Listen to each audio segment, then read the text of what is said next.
querido, a paz de Cristo Jesus, pastor Adriano Moreira, mais uma vez aqui com você para falarmos de um assunto muito importante. Eu quero falar sobre amuletos da fé, porque hoje nós estamos vivendo num contexto onde, principalmente no meio chamado neopentecostal, a fé tem sido muito associada com um monte de coisas, principalmente objetos, nos quais, sem eles, parece que a fé não funciona, a fé não acontece. Mas antes disso, se inscreva no nosso canal, clique no sininho, onde você será sempre notificado quando tivermos uma nova publicação. Você também poderá curtir, você também poderá comentar, mas também compartilhar. E siga-nos em nossas redes sociais, porque eu tenho certeza que você estará nos ajudando a alcançar muitas outras pessoas.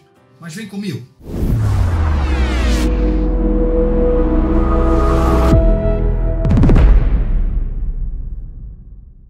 Primeiro de tudo, eu preciso dizer a você que o dicionário Aurélio, um dos dicionários, nos diz que o amuleto é um pequeno objeto que desde a mais alta antiguidade traz consigo ou guarda, por se acreditar nisso, algum poder mágico, um poder que pode afastar desgraças, malefícios e etc.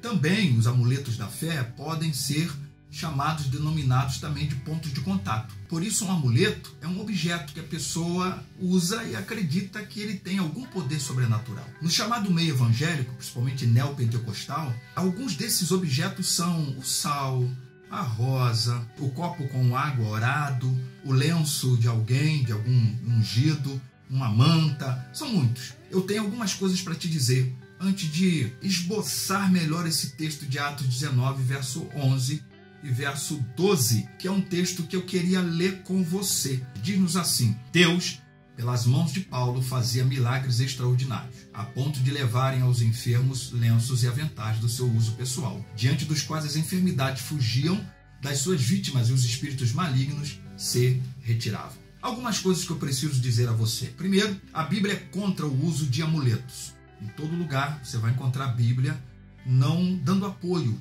não te levando para essa direção. 2. Quem usa um amuleto normalmente põe a sua fé no poder desse amuleto. Passa mais a acreditar no sal, mais a acreditar na água, mais a acreditar no óleo, mais a acreditar no envelope, no manto, na gorra, sei lá, no óleo, seja no que for. E a fé passa a deixar de ser direcionada para o eterno Deus para ser direcionada para esse objeto. 3. A confiança em amuletos pode também trazer maldição, porque está tirando a confiança da pessoa de Deus. Isaías 31:1 é um texto que vai nos informar sobre isso. Então, todo o objeto da minha fé, que não é Deus, eu estou de alguma forma trazendo para mim algo não muito bom. 4, o que origina a fé e que a Bíblia nos ensina que origina a fé é a palavra de Deus. É isso que Paulo vai dizer aos Romanos, capítulo 10, verso 17. A fé vem pelo ouvir e o ouvir a palavra de Deus. 5, todo cristão precisa crer que sobre ele não há maldição, porque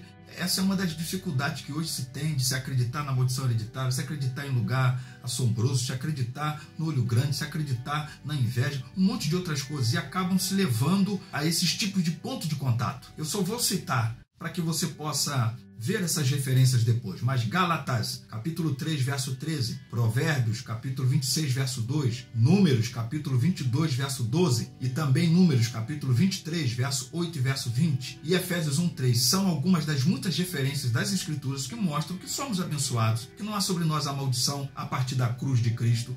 Nós recebemos de Deus a bênção espiritual e de que a maldição, a cruz do Calvário, já anulou sobre a nossa vida. 6ª coisa a te dizer, as superstições, no plural, e os amuletos da fé têm uma origem não agora, no contexto do neopentecostalismo, mas desde a época medieval, da Idade das Trevas, quando a fé começou a ser associada ao manto de alguém que foi um grande santo de Deus na vida, um pedaço de cruz de alguma coisa. Enfim, nesse momento da história da igreja que a fé começou a ser associada, e até hoje na fé apostólica romana, a fé ainda é muito associada a esse tipo de objetos. 7ª coisa a te dizer é que, de fato, algumas maravilhas foram operadas por Deus através dos apóstolos para confirmar os seus apostolados, utilizando algum meio extraordinário. Como, por exemplo, Atos capítulo 5, verso 15, onde você encontra a sombra de Pedro, ela curando. E aqui também nesse texto de Atos 19, verso 11 e 12, que nós já lemos, os objetos de Paulo foram levados até alguns enfermos e esses enfermos foram curados. 8ª coisa, Deus opera milagre. Eu creio e gostaria que você cresça também no milagre de Deus. Marcos capítulo 6, verso 13 diz que Jesus operou milagres. Tiago capítulo 5, verso 14 também vai dizer que Jesus operou milagres, e milagres acontecem por parte da ação de Deus e em resposta à fé daquele que crê. Porém, milagres são incomuns. Milagres são extraordinários. Por isso que não é o ordinário e o comum que acontece todo dia. Por exemplo, toda segunda, toda terça, toda quarta, toda quinta, toda sexta, todo sábado, todo domingo, em todo culto e com a maioria do povo, ou com toda a multidão. Por isso que nós encontramos nas Escrituras Sagradas o que a Bíblia mostra como um milagre. E você não vê Jesus, por exemplo, operando milagre com todo mundo. Muitas vezes, como o paralítico de Betesda, por exemplo, a mulher do fluxo de sangue, Jesus está no meio de uma multidão e o texto bíblico diz que ele cura apenas uma pessoa. Aí eu preciso encerrar dizendo uma coisa para você. Atos capítulo 19, verso 11 e 12, a pergunta é: o que esse texto de fato quer dizer? Primeiro, quem fazia os milagres era Deus. Não eram os lenços, não eram os aventais, não era o chinelo, não era a roupa, não era o chapéu, não era nada de Paulo, era Deus. 2. Paulo não distribuiu seus lenços e aventais. O povo é que pegou e levou aqueles enfermos que estavam mais distantes de Paulo.